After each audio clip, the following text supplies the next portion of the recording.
Proses belajar mengajar di sekolah terus diimplementasikan, tepatnya SDN Jatisari yang berada di wilayah Kecamatan Cangkuang, Kabupaten Bandung. Kegiatan belajar mengajar berjalan dengan lancar, sesuai harapan pendidikan. Selain itu, seluruh tenaga pendidik mempersiapkan serta melaksanakan program Kurikulum Merdeka dan program Bupati Bandung. Kepala Sekolah SDN Jatisari menyampaikan. Ya, salah satu program ya, selain daripada program yang dilaksanakan oleh Bupati Bandung untuk bedat ya. Kemudian juga yang dilaksanakan salah satunya adalah program bedas itu. Satu diantaranya adalah guru mengaji ya. Betul. Sudah dilaksanakan. Kemudian yang kedua pendidikan moral Pancasila. Yang ketiga yaitu pelajaran bahasa Sunda. Nah ini sudah diterapkan sudah lama sesuai dengan program bedas ya. Alhamdulillah di sini sudah berjalan lama.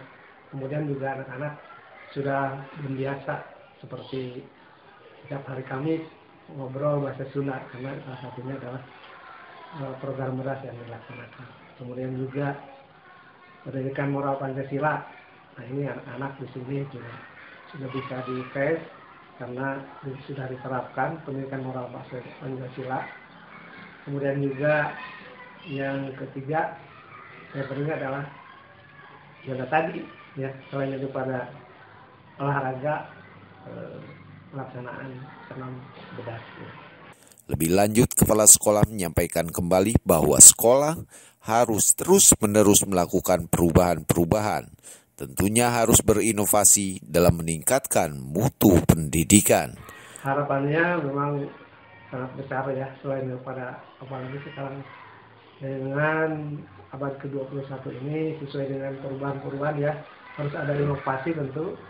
Ini bagian daripada pendidikan yang harus lebih maju, harus ada inovasi, harus ada perubahan waktu ke waktu.